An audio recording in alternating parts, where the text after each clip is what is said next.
오늘은 이제 우리가 앞에서 인구 현상을 population stock, 그 인구 정태와 population flow, 인구 동태를 이야기를 했습니다. 그리고 인구 동태를 이해하는 데는 인구 과정의 관점에서 이해를 한다고 이야기를 했는데, 인구 과정의 가장 중요한 출산력에 대해서 알아보도록 하겠습니다. 먼저 오늘은 출산력의 개념과 측정입니다.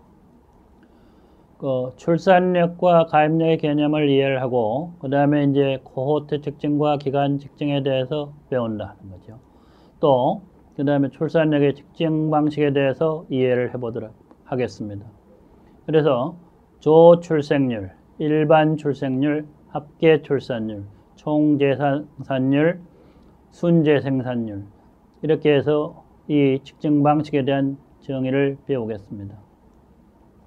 우선 출산력과 가입력인데, 출산력 또는 이 출산 능력인데, fertility, 자녀를 생산할 수 있는 능력입니다. 실제의 능력입니다. 생물학적인 잠재적 능력인 가입력 또는 가입 능력에 의해서 제약을 받는다. 그러니까 출산력은 가입력보다는 낮은 수준에 있다 하는 거죠. 그러니까 가입력은 생물학적인, 생리학적인 능력이고, 출산력은 이 생물학적인, 생리학적인 능력이 사회 경제적인 어떤 변수에서 영향을 받는 것이라고 볼 수 있겠습니다. 출산율은 개인 또는 인구를 기준으로 하여 부부 한 쌍에 대해서 태어난 자녀 수를 보통 이야기한다 하는 거죠. 출산율은 재생산의 잠재적 능력을 의미하는 가입력과는 확실하게 다릅니다. 그리고 출산 능력의 부재는 무자녀라고 불려집니다. infertility 하는 말을 쓰죠. 그에 대해서 가입 능력의 부재는 불임이라는 말로 불린다. 그러니까 불임은 무자녀를 가져오지만 무자녀라고 해서 불임인 것은 아니다 이 말이죠. 그 다음에 사람의 출산력 또는 출산 능력은 영양, 성행위, 문화, 본능, 내분비 기능, 경제 상태, 생활 양식, 정서 상태 등에 영향을 받는다. 그래서 이를 설명하기 위해서 다양한 이론들이 개발되고 있는데, 이것은 나중에 살펴보도록 하겠습니다. 그 다음에 이제 용어의 정의라고 볼 수 있는 건데, 그 정상 출산, 라이브 버스 하는 건데, 어떤 나라의 경우, 동양에서는 활산이라는 말을 씁니다. 그러니까 태어나면서 활동을 하는 정상적인 출산이 되겠죠. 신생아가 그 회임 기간에 관계없이 태어난 후에 생명의 징후를 보이는 출생, 즉 생명의 징후에는 심장박동이라든지 또는 수의건 또는 그 제대박동, 탯줄의 박동 또는 호흡이 있는 경우를 정상 출산이라고 합니다. 하지만은 이 사산하는 게 있습니다. stillbirth라고 하는 건데, still 하단 말은 silent, 조용하단 말입니다. 임신 24주 후에 태어난 생명의 징후를 보이지 않는 출산입니다. 아이가 어머니의 자궁에서 죽어있는 경우는 자궁 내 사산이 될 것이고, 아이가 산욕 시간에 중에, 그러니까 아이를 낳는 중에 죽게 되면 산욕 중 사산이라 그러고, 그 다음에 임신 24주 이내에 죽게 되면 그것은 유산이라 그럽니다. 물론 이 유산은 자연유산과 인공유산, 흔히들 낙태라고 하는 것이 있습니다. 그 다음에 인과학에서는 출산력은 통상적으로 한 여성 또는 여러 명의 여성들이 실제로 갖게 되는 정상 출산으로 태어난 아이의 수를 이야기를 합니다. 한편 임상의학에서는 아이를 임신할 수 있는 잠재적인 능력을 이야기합니다. 그래서 영어에서는 출산력 할 때 fertility, 그 다음에 가입력 할 때는 fecundity 하는 말을 쓰는데, 프랑스어나 다른 라틴어 계통에서는 출산력을 fecondity라고 그러고, 그 다음에 가입력을 fertility라고 해서 용어가 바뀌어지는 경우도 있는데, 임상의학에서는 어떤 의미에서 본다면 이 fertility가 fecundity, 그 가임력의 의미로 사용되기도 한다 하는 것을 기억해 둘 필요가 있습니다. 그 다음에 출산 순위는 한 여성이 경험한 정상 출산의 수를 가리킵니다. 그 다음에 쌍태아, 쌍둥이 출산을 하는 경우 임신은 출산 순위의 계산에서 임신 횟수를 기준으로 한다 하는 것이죠. 그 다음에 이제 그 출산율 계산에서 기간율과 코호트율이 있는데, 기간율은 특정 기간, 예를 들면 2000년에서 2010년, 10년과 같은 그 캘린더, 영년을 기준으로 해서 계산한 출산율입니다. 그러니까 이거는 가상 코호트, 연령별로 계산되어진 출산율을 뭐 더하든지 해가지고 계산하는 겁니다.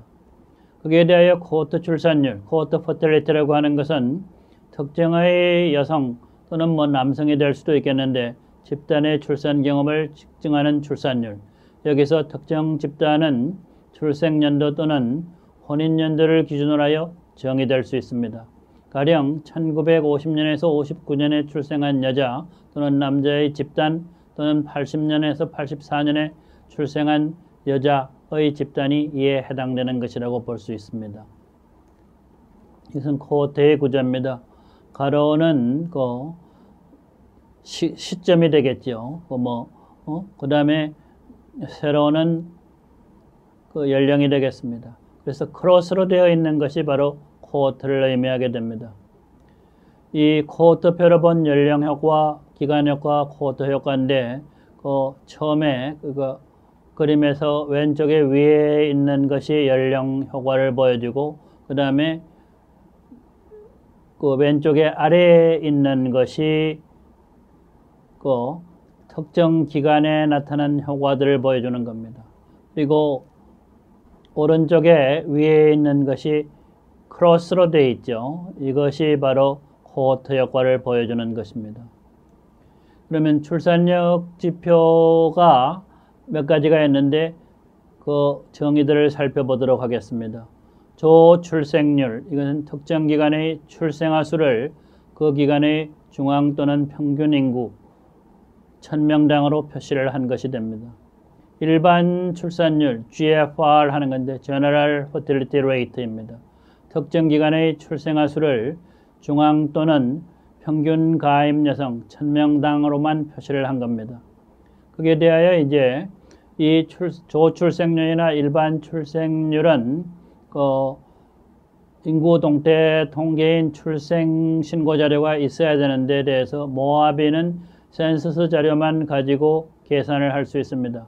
모 하는 건 woman 하는 것이 되고, 그 다음에 child 하는 것이 이제 아가 되는데, 영어는 분자, 분모의 순서로 읽게 되고, 우리는 분모, 분자의 순서로 읽게 되기 때문에 그 순서가 좀 다릅니다.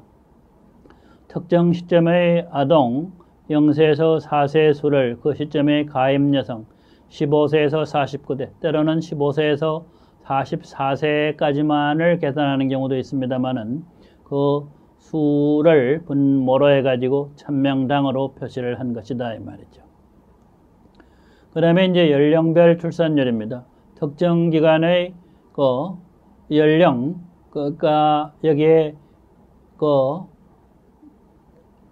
가임 여성 1인당 출생아 수를 표시한 건데, 그 연령, 재생산 기간 15세에서 49세의 연령 35개에 대해서 연령별 출산율을 계산하거나 5세 간격으로 하게 되면 7개의 연령 집단이 생겨나는데 그 연령별 그 집단에 대해서 출산율을 계산하는 거죠. 해가지고 그 7개의 연령 집단이기 때문에 그 결과를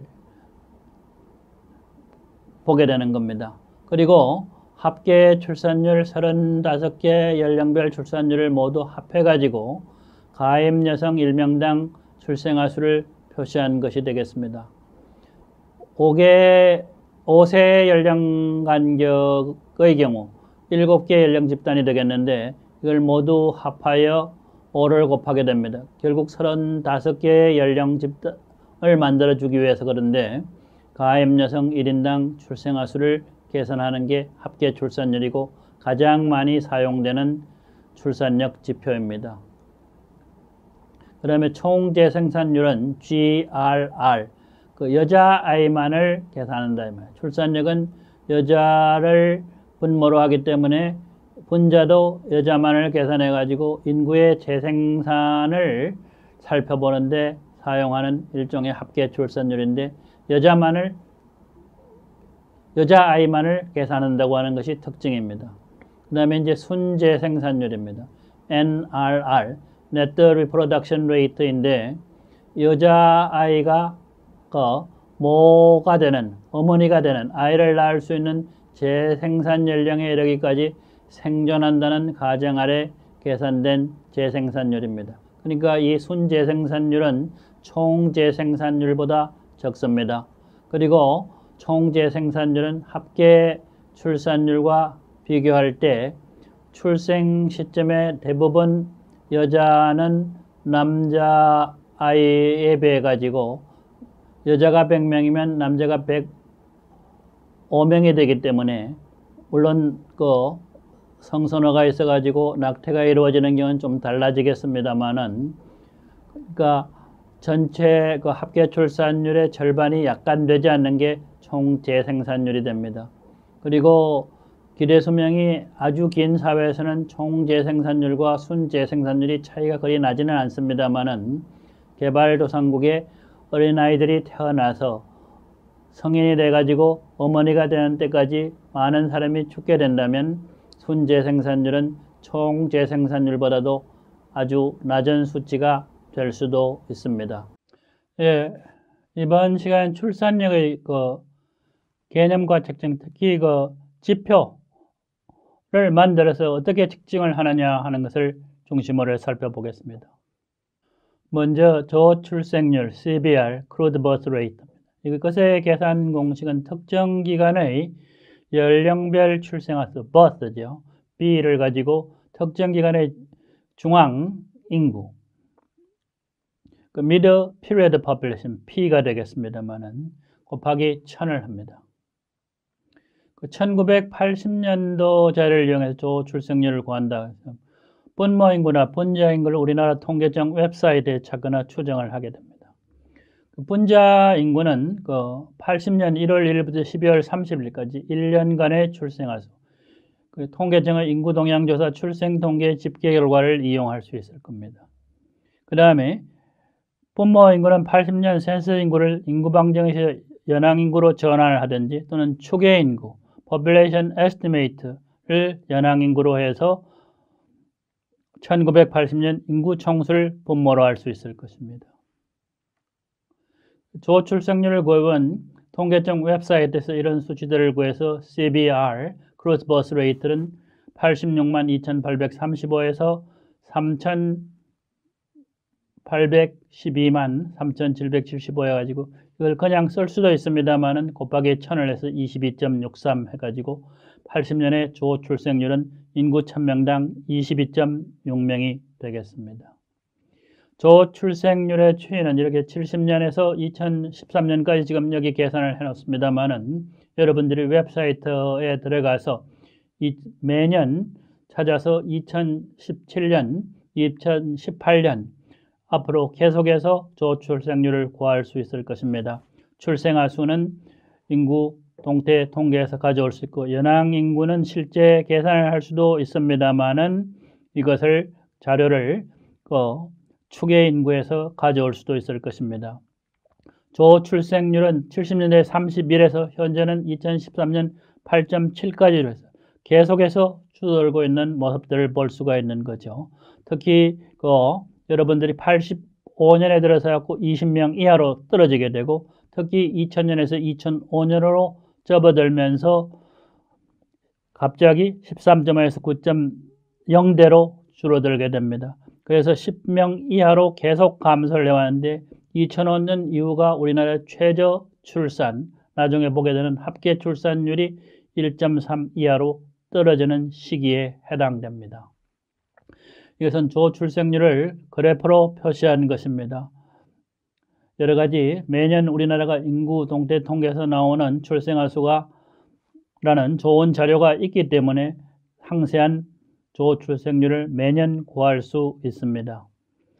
그 다음에 일반 출산율, general 하는 말인데 어떤 나라의 경우는 총 출생률 이런 말도 씁니다만은 특정 기간의 연평균 출생아 수 B를 가지고 특정 기간의 가입 여성 15세 49세가 되겠죠.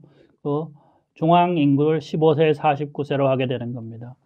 연령별 전국 자료에서 15세 19세에서 45세 49세 해가지고 계산을 한다 이 말이죠.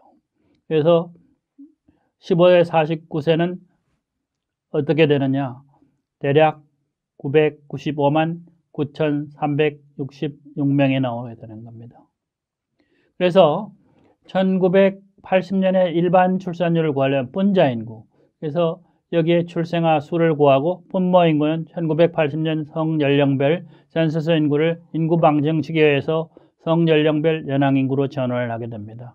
그 1980년 15세 49세 여자 인구를 분모로 한다는 거죠.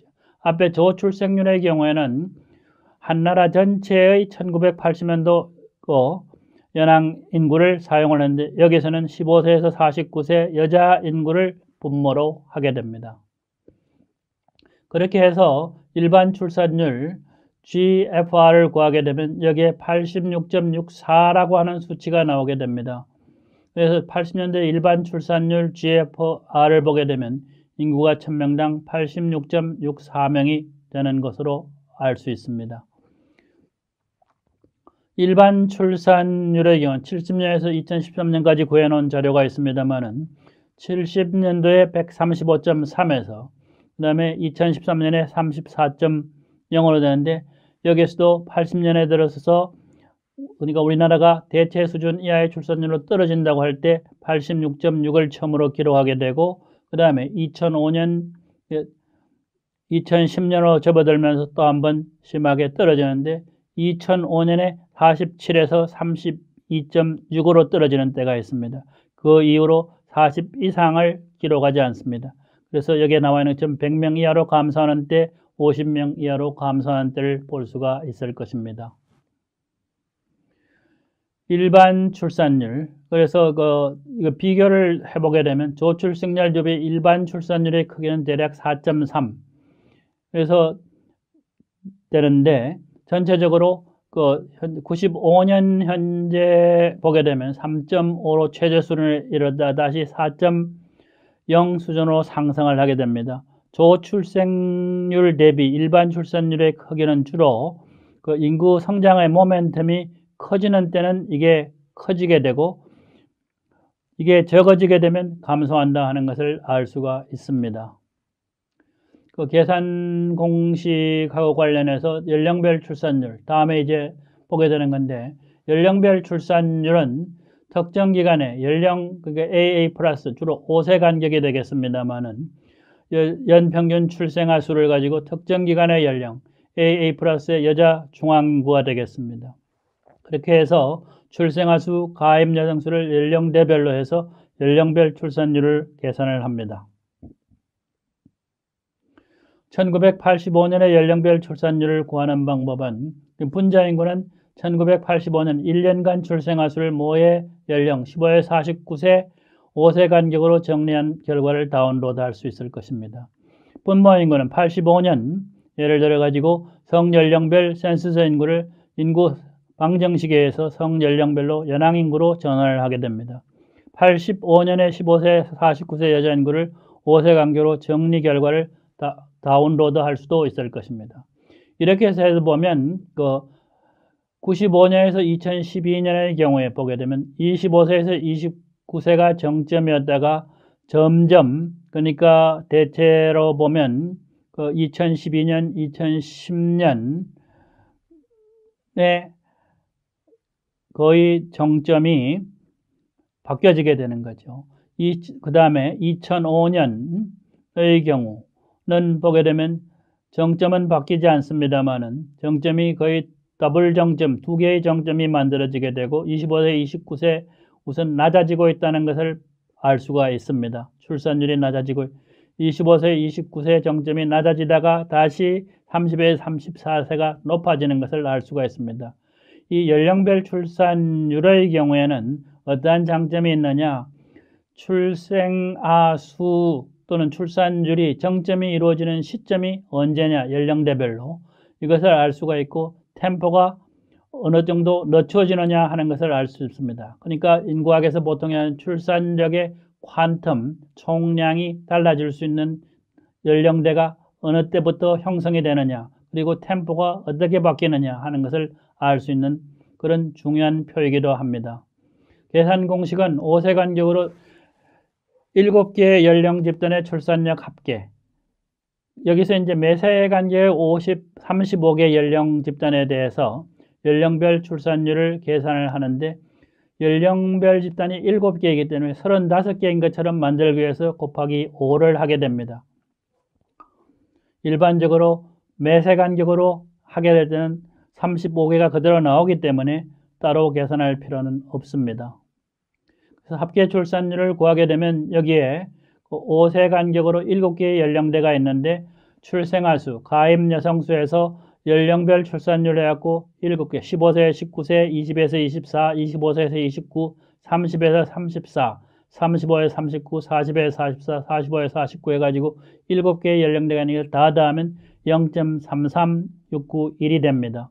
그래서 이것에 대해서 7개이기 때문에 35개인 것처럼 만들기 위해서 곱하기 5를 해주면 1.685가 됩니다.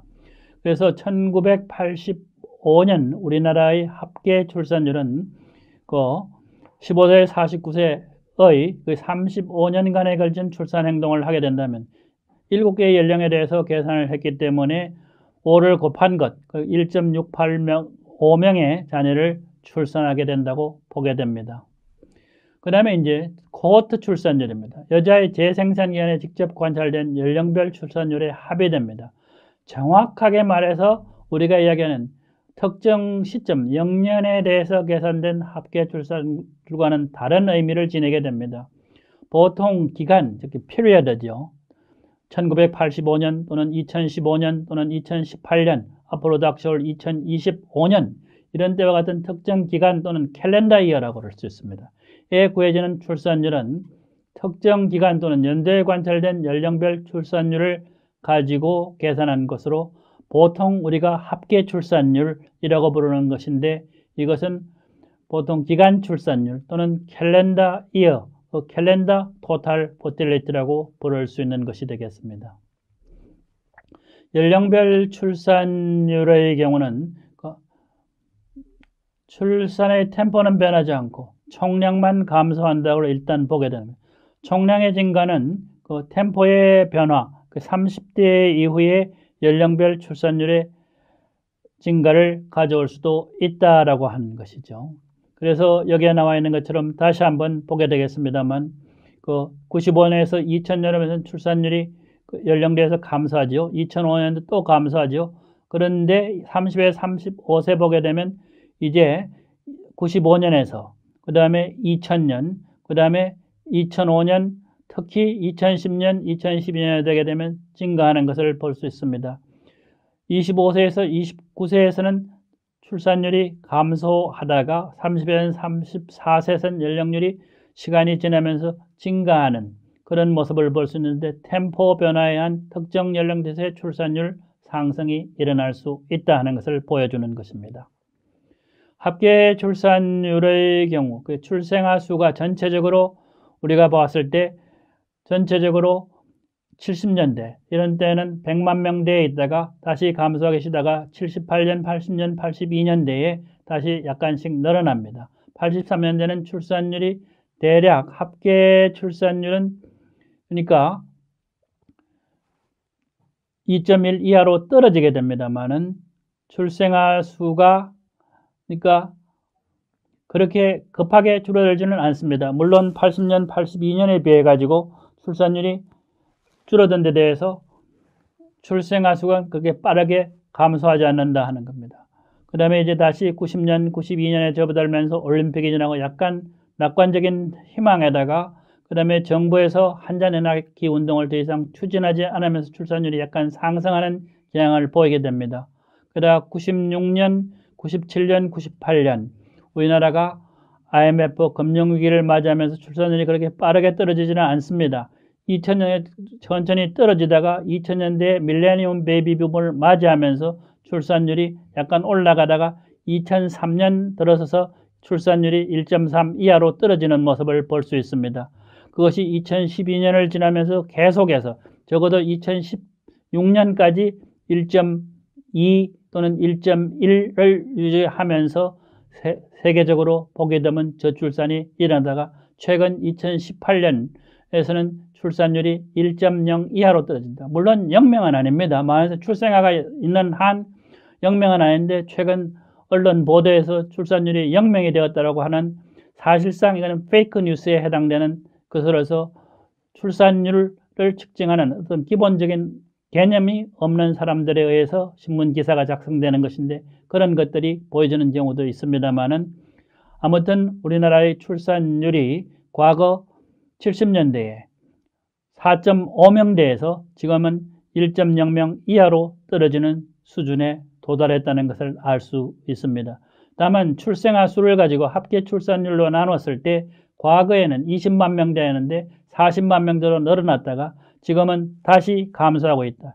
이것은 주로 자녀를 낳을 수 있는 어머니의 숫자, 즉 15세에서 49세 여성의 숫자 때문에 일어나는 것인데 과거에는 그 여성 수가 적었기 때문에 출산율이 높아도 100명 수준이었다 이 말이죠.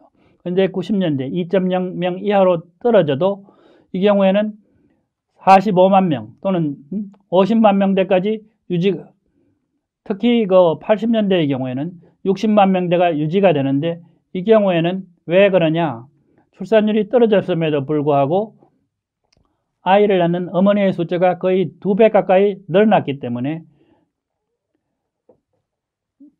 출생아 수가 많아지는 것입니다. 그것이 최근에 들어와서는 줄어들면서 출산율, 합계 출산율의 저하와 함께 산모의 숫자도 감소하면서 전반적으로 출생아 수는 40만 명 이하로 떨어지는 상황에 근접하게 되는 겁니다. 그러니까 2000년대는 45만 명에서 50만 명 수준이었는데 지금은 45만 명도 아니고 지금 40만 명 이하로 완전히 떨어지는 시기에 접어들게 되는 것입니다. 결국 출산율, 합계 출산율은 왜 출생아 속도보다도 빠른 속도로 현재 감소하느냐? 그 이유를 보게 되면 평균 세대 규모가 과거에는 2배가량 증가를 했다 이 말이죠. 하지만 세대 규모가 점점 아기를 낳을 수 있는 어머니의 숫자가 줄어든다 이거죠. 거기다가 합계 출산율이 감소하면서 출생아 수는 이 세대 규모의 점진적인 감소에다가 출생아 수가 세계 최저의 출산율을 기록해야 돼요. 그러니까 1.0 이하로 떨어지면서 앞으로 출생아 수는 더욱더 빠른 속도로 감소하게 될 가능성이 있다라고 하는 겁니다. 그 다음에 총 재생산율이 되겠습니다. 합계 출산율, 여아의 구성비를 계산하는데 여아에 대해서만 합계 출산율을 계산할 수 있다 하는 거죠. 출생아 중에서 여아의 비율은 통계청의 국가통계 포털에서 찾을 수 있습니다. 총 출생아 수에다가 65만 5,489명에다가 여아의 출생수는 31만 2,983명이기 때문에 여아의 구성비 해가지고 47.7%로 이것을 고려해서 계산을 하면 됩니다. 총 재생산율은 1.685에다가 여자의 그 출생 시점에서의 구성비가 47.78%이기 때문에 0.80454해서 1985년의 총 재생산율은 여자 1명당 0.805명이 됩니다. 여자 1명이 다음 세대에 재생산할 아이는 0.805명을 출산한다 하는 것이 되겠습니다. 총 재생산율은 태어날 여아가 다음 세대의 재생산 시점까지 생존하는 것인데 실제로 다음 세대의 재생산 가능한 숫자가 되겠습니다. 계산 공식은 다음 세대까지 그러니까 생존자 구성비, 즉 여자 생명표의 OL, LX가 되겠죠. 거기에다가 5배의 L 제로인데 이거는 바로 뭐냐면 레딕스 파퓰레이션 10만을 곱한 게 됩니다. 곱하기 총 재생산율이 돼서 이것이 순재생산율을 NRR, Net Reproduction Rate를 구하는 방식이 되겠습니다. 여기에서 이제 보면 그 연령별 출산율이다. 여자의 구성비, 여기다가 5에 L0는 레딕스인데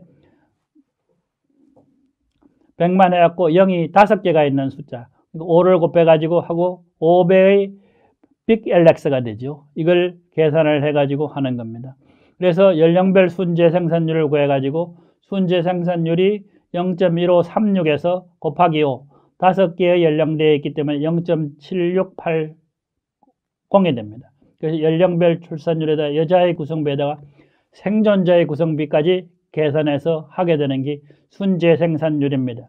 현재 우리나라의 경우에는 전체적으로 이렇게 0.7686이 나와 있습니다만 7개에서 0.1680 해가지고 생존 가능성을 고려해서 다음 세대 재생산을 책임질 수 있는 여성이 여자 1인당 0.768명을 생산한다. 그러니까 여전히 보면 1명보다도 0.24명이 작다 하는 겁니다.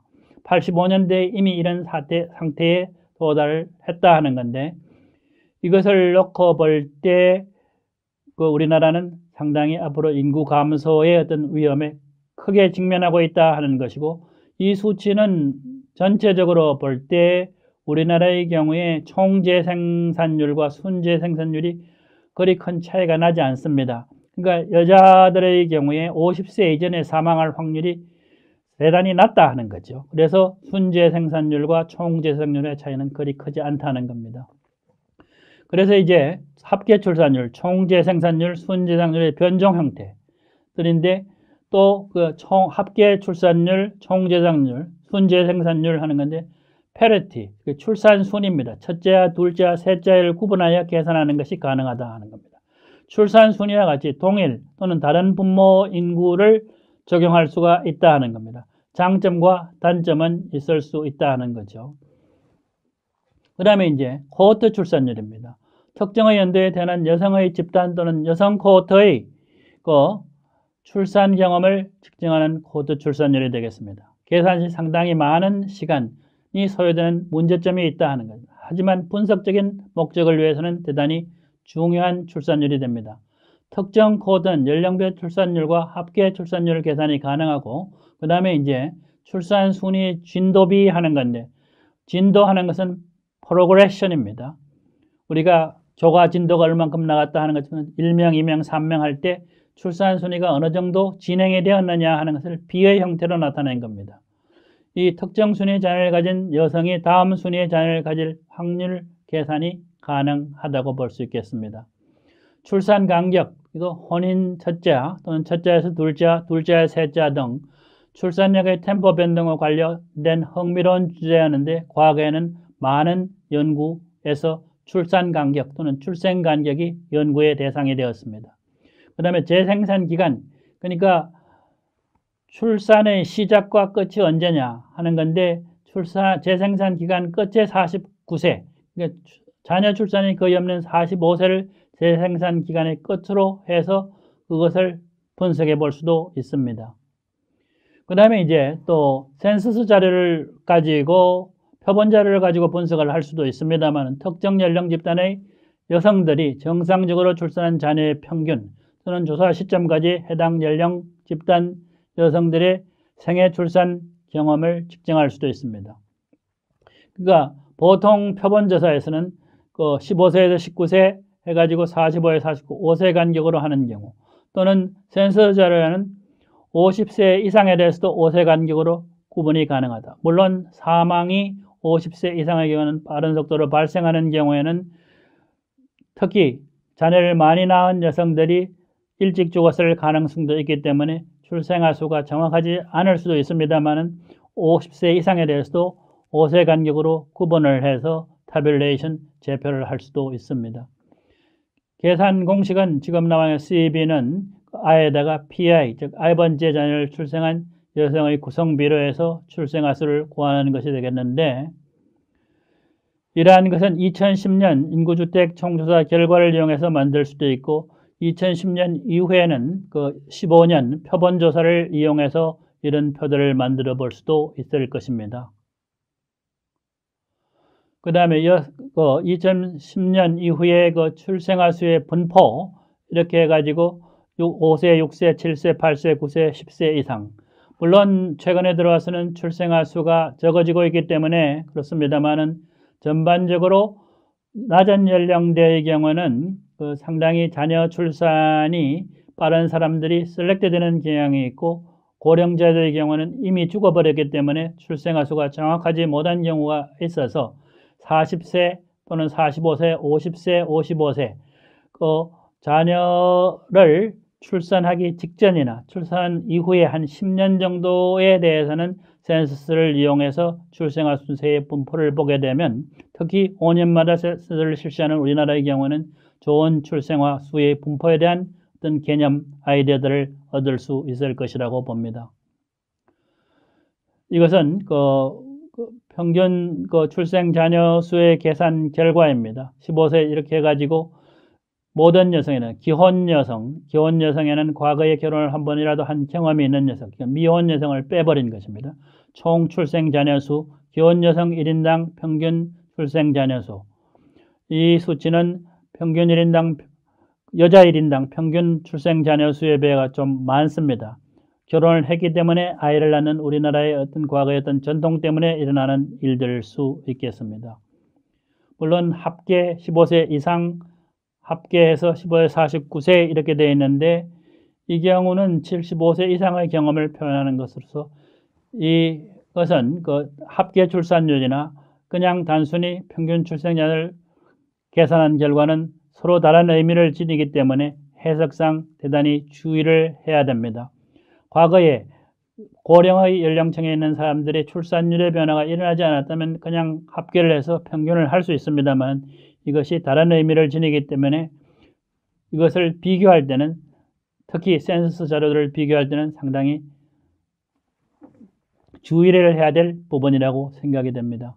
평균 출생아 수를 도표화시킨 결과입니다. 평균 출생아 자녀 수는 다시 한번 강조를 하면 35세 이전의 경우에는 기혼 여성인 경우와 미혼을 포함하는 모든 여성인 경우 평균 출생 자녀 수의 차이가 대단히 크다. 결국 혼인을 하지 않은 미혼자가 많이 포함되어 있다 이거죠. 45세 이후에는 완결 가족 규모로서 75세 이상의 45세 수준에서 45세 49세까지 2.0명 수준으로 그러니까 45세 전후 이렇게 보게 되면 이 경우는 우리나라의 경우 35세 이후 이렇게 되면 대부분의 사람들이 결혼을 할 사람들은 결혼을 한다 이 말이죠. 그래서 미혼자의 비율이 연령대별로 그렇게 빠른 속도로 감소하지 않는다 이거죠. 그래서 비교는 할 수가 있고 이것을 봤을 때 우리나라의 연령대별로 완결 가족 규모가 만들어지는 때에 가족 규모가 얼마만큼 빠른 속도로 감소해 왔느냐 하는 것을 알 수가 있을 것입니다. 출산 진도비라고 하는 것은 PPR, Parity Progression Rate, 출산순위 I인 여성의 총수를 가지고 출산순위 I-1인 여성의 총수로 나누게 되는 겁니다. 출산 진도비의 계산 시 I가 0이 된 경우에는 모든 여성을 분모 인구로 쓸 수도 있다. 또는 결혼한 여성만을 쓸 수는 기혼인 여성만을 분모 인구로 쓰는 경우도 있는데 보통 결혼한 여성을 가지고 이제 0에서 1로 갈 경우 이런 경우 할 수도 있습니다만은 여러 가지 이제 가능한 경우 출산 순위가 1인 경우 I가 0인 경우는 그런 경우도 있을 수 있다 하는 거죠. 출산 진도비의 계산 시에 보통 완결 가족의 규모에 근접하는 연령대 40세 이상이 가능하다 하는 겁니다. 이런 경우에는 계산을 할 수 있다 하는 거죠. 이렇게 해서 이제 40에 44세, 75세 이상에 대해서 계산하는 모양들을 보여주게 됩니다. 출산 자녀 분포의 요약표 이용해서 출산 순위 1에 노출되는 여자의 총수, 2에 노출되는 총수 또는 3에 노출되는 총수 이렇게 해갖고 계산을 하게 됩니다. 이렇게 해서 출산 진도비를 계산하는 모습들이 여기에 나와 있습니다. 대체로 이제 보면 고령층에는 출산 진도가 고순위의 출산 순위에서도 빠른 속도로 가며 최근에 들어와 가지고 젊은 연령층에서 빠른 속도로 감소가 되고 있음을 보여있고 고연령층의 경우에 6, 7, 8 해가지고 이렇게 올라가면서 출산 진도가 올라가는 것처럼 되어 있는 경우도 있습니다. 이런 경우에는 이제 패밀리 사이즈, 가족 규모를 제약하려고 하는 노력이 보이지 않고 오히려 많아지는 게 고령층의 일부는 보이는 것도 있습니다. 출생 진도비를 앞에서 도표화했습니다만 젊은 코드로 진행하면 그 출생순위 1, 2, 3으로 진행할 때 출생 진도비가 낮아지고 그 다음에 높은 출생 순위에서는 출생 진도비가 높아지는 것을 볼 수가 있습니다.